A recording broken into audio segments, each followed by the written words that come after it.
You're listening to Talking to Teens, where we speak with leading experts from a variety of disciplines about the art and science of parenting teenagers. I'm your host, Andy Earle.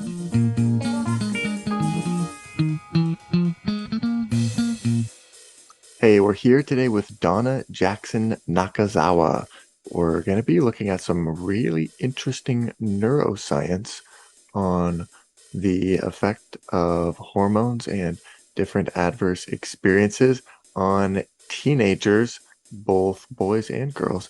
And we'll see some really interesting things about specifically how girls respond to stress once they start going through puberty. This is coming from Donna's new book, Girls on the Brink, Helping Our Daughters Thrive in an Era of Increased Anxiety, Depression, and Social Media. Donna is the author of 4 books exploring the intersection of neuroscience, immunology, and emotion, including The Angel and the Assassin, which was named one of the best books of 2020 by Wired magazine.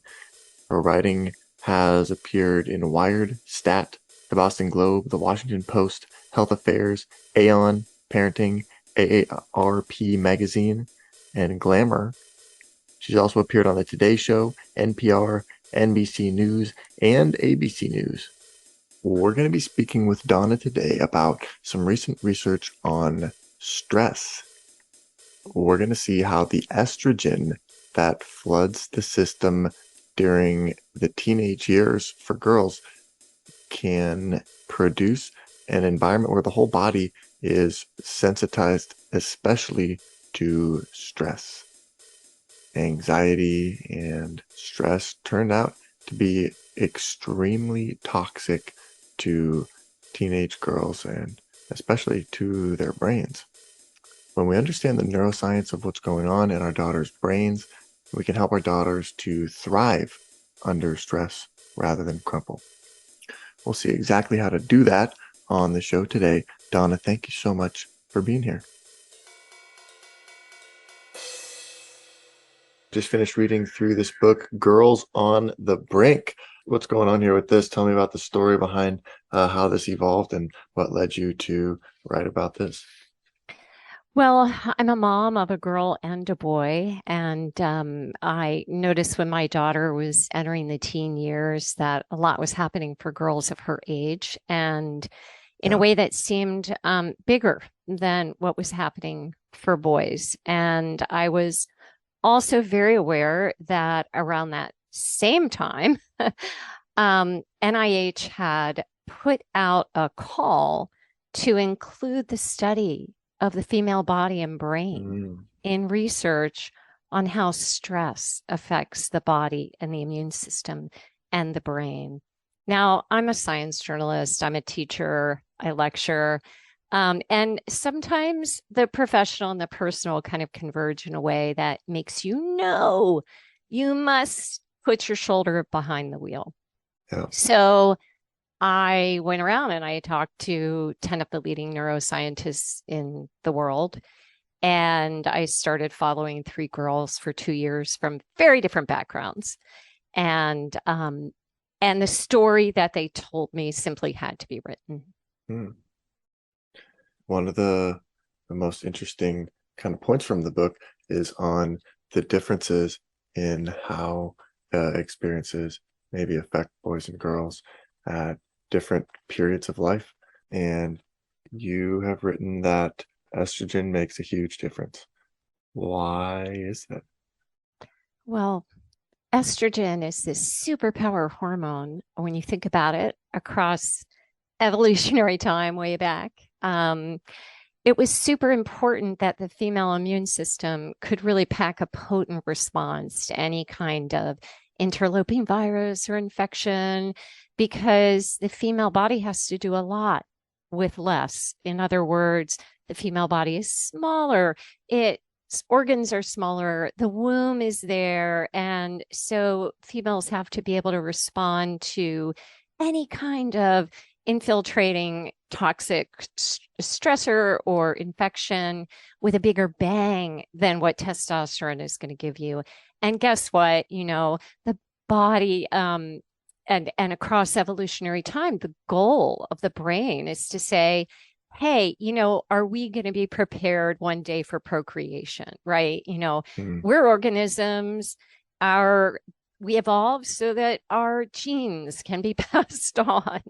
And what happens when estrogen comes in is that it takes that very robust immune response that we all have in the face of stress, that everyone has, boys, girls, males, females, and it bumps it up really, really high. This is Uh-oh. why with vaccines, girls often have a more robust response. This is why women have more long COVID than men.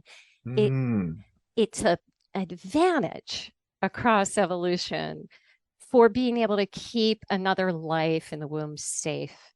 But it's a disadvantage when Mm. stressors become toxic and ongoing, and when kids' bodies and brains are marinating in toxic stress over time, then it begins to flip on genes that are without intervention can lead to mental health disorders. So Mm. that has to do with another story about evolution in terms of how our brains and our immune systems evolve together. But I'll let you get to that. Okay, okay. No, that's really interesting. And it really made me think a lot about how different things affect different people in different ways. And um, I think so often we just kind of assume people are all the same or react to things so similarly. And one thing was interesting, social media, you write about how social media can often have different effects on boys and girls, and that some data shows actually that maybe there's kind of more deleterious effects happening for girls than for boys, it seems like. Yes, right. So in the book, I have a couple of pages that I call, girls growing up by the numbers. And we know that for girls, the more time they spend on social media, the more likely they are to develop depression or anxiety disorders compared to boys. And we also know that girls spend more time on social media. Girls also are the recipients on social media of a lot more early sexualization, right? So Yeah. they're encouraged to sexualize themselves on Instagram and TikTok. And that correlates directly to their popularity at school, online, on TikTok. And girls are also more likely to get this real double whammy of likes and dislikes and critiques over their body, their faces. So all of this really matters during these developmental years where the most important thing that's going on in the brain is, am I safe or not safe? That is the number one question the developing brain is asking Yeah. of the environment in which our teens come of age.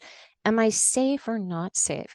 And girls, by virtue of being female in our environment, obviously have a lot more messaging that they're not safe, but this also plays out for them on social media. The Okay. standards for girls on social media are often impossible to meet in terms of, what we call scroll and despair, right? Like, Yeah. there's just the idea that girls have to live up to this very ironic standard in being female. On the one hand, you have to be sexual early, like 9, 10, to be liked, to be popular, Right. to even be part of the in crowd. But at the same time, when you're too sexual, you're the H word for younger listeners, or you also could be criticized for being raped or harassed or Mm. later in life sexually harassed in your jobs. Girls are very, very bright and they see all they have to do is look on Twitter or the headlines and see, wow, gymnasts were abused by their coach. Name any powerful man and super powerful. I'm talking the Matt Lauers and the Bill Cosbys and the Harvey Weinsteins and the Epsteins. When they get that much power, it tends to come down on underage girls. So, how can you be popular and be part of today's overtly sexualized culture in which girls are sexualized as women and women are expected to be pubescent like girls and also be safe? It's a conundrum, and we as the adults have not done a very good job of ironing this out for our young people. I do want to say boys are suffering too. Let me be clear. Okay. Okay. Boys are struggling in droves, but if you look at those 3 pages of statistics in the book, Yeah. Growing Up Female by the Numbers, you'll see that this precipitous rise in girls' mental health disorders over the past 2 decades Yeah. is much higher and continuing to rise much higher in girls. And it's only since 2016 that we even began to look at differences between development when estrogen and testosterone come in. And researchers have begun to see that chronic toxic stress in the environment begins to shift genes in the developing female brain as estrogen comes in a global kind of way, opening up this greater likelihood for anxiety and depression. And one other caveat, guess what?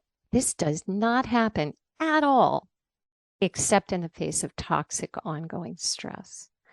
Mm. Without toxic ongoing stress causing the body to rev up this potent immune response, the female brain is so groovy and flexible and can do a lot of things that it can be harder for the testosterone brain to do. So I just want to point that out.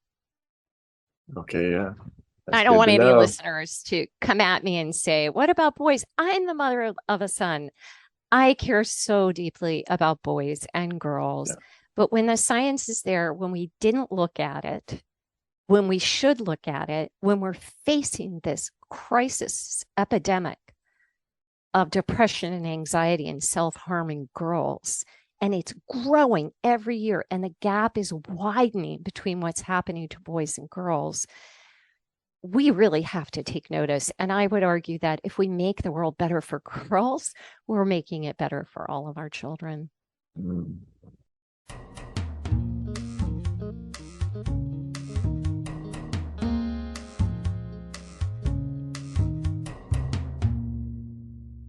Yeah. You're also talking about um, rumination in the book, and you talk about the importance of having a trusted adult to turn to, someone who can help them bounce back, with whom they feel safe, seen, valued, and known. Absolutely. Okay, and it actually said it goes as far as saying that being able to feel safe with and connected to caregivers and adults is the single most important ingredient in a child's physical and mental health and in the health of the adult she or he will become.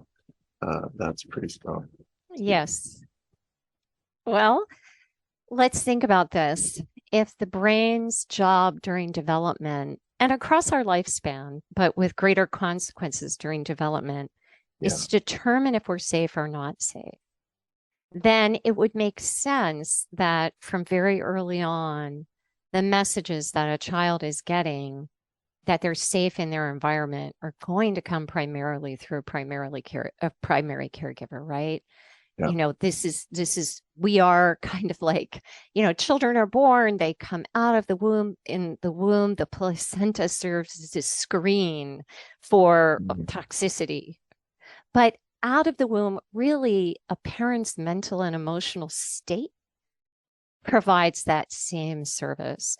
So we Yeah, we see that when parents are well regulated and have resolved their own trauma, when they're able to provide that safe and even presence, children learn how to regulate their own nervous system, even when hard things happen, by patterning on the adults around them.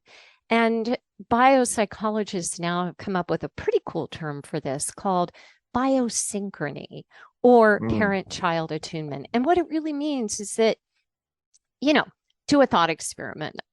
Look back to when you were a kid and something went down that was really terrible for you, really hard. And you think about maybe being with your mother or father during that event. And the question is, what was that emotional climate like for you? Did you feel really safe and seen and heard and known? Or was there a circumstance of having to what we call parentification, take care of the adult in the room so that they didn't get more upset? Or was there blame or shame or humiliation or just, stop that? We don't want to hear about that. You're fine. Whatever all that is, it's usually about the parents' stuff, and we all have stuff. Let's be clear. So, if you want to pull this all the way back to the very first step in safety for children, it's basically figure out your own stuff. Do what you have to do to work through any history of adversity or trauma or dysregulation. And of course, in the book, I have 1,000 ways to do this and 1,000 things to say and do and not say and do, because heck, when the brain's on overdrive, when hard things happen, or when we're just perplexed as a parent, like, what do I do now? And your heart is racing and you are afraid you're going to say and do the wrong thing. There are ways to kind of bring it back so that we can offer that state of biosynchrony. And that's the work that we have to do. Sounds like a lot of work. Yeah, I think it's not as hard as we think it is when we think about the fact that we're making our life better. Mm. We're protecting our own health and we're creating a relationship for the future with our child that will be lifelong, which is good for them. And really, ultimately, I think what every parent wants.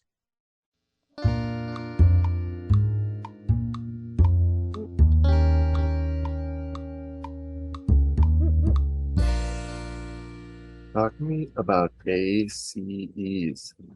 You talk about ACEs or adverse childhood experiences in the Yeah. book. And So, what do you say about that? ACEs are types of adversity that happen in 2/3 of kids' lives. We've tended to think historically about adversity as being something very overt, like, a car accident or being Mm. physically beaten. But there are many, many types of adversity that researchers have been looking at for 25 years now. And they've shown a direct correlation between these events happening in childhood or the teen years before age 18 and later developing mental health or physical health disorders. That correlation is pretty tight, extremely well established at this point. And Okay, what might surprise people is that some of these are things that we might think of as kind of ubiquitous in growing up in some homes, like being sure. made fun of or put down or humiliated or Mm. not feeling like your parents or family has your back or feeling emotionally neglected, no one to turn to when hard things happen, no one to lean on, or physical neglect. You were sick and people didn't care to take you to the doctor. So also growing up with a parent with depression or untreated mental health disorders. Let me be clear. Untreated depression, anxiety, mood disorders, Yeah. and growing up with a parent with, a substance use disorder. What do all these things have in common? They're chronic, they're unpredictable. Therefore, we call them toxic stress. And Mm. back to the beginning, they create a chronic returning sense of unsafety because a kid never knows, how is my parent going to react when I need them? Am I going to get what I need, or is it going to be scary?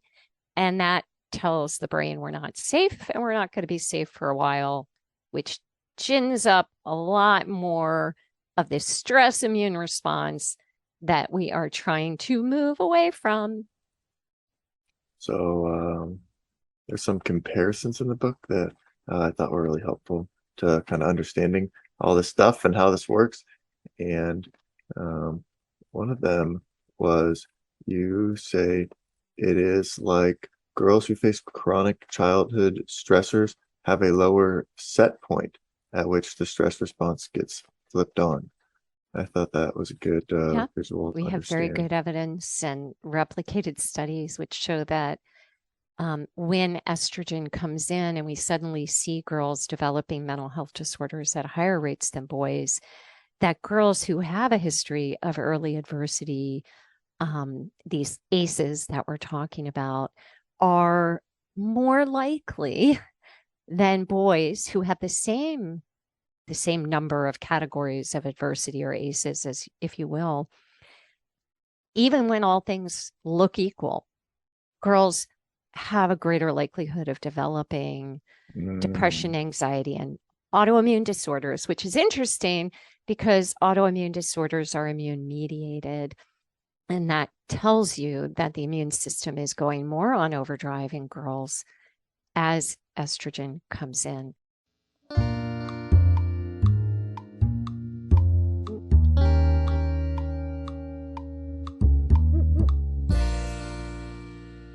So I guess I should lay out, why does the immune system mm, talk to the brain in a way that prompts mental health disorders? What's going on there? yeah.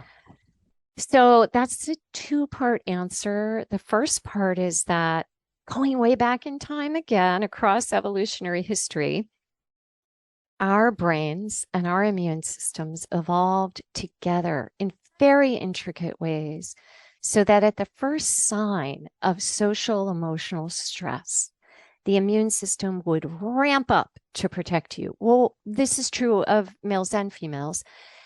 So, why would that happen? Well, early in our human history, if you were slighted or dissed or left out or made fun of, or even if you just thought those things were happening, the Yeah. immune system would rev up with all kinds of protective factors because back across evolutionary time, back in the day, it was physically dangerous to be dissed or dismissed. You might be set at the edge of the tribe Mm, where you wouldn't get good food. And guess what? What did we talk about earlier?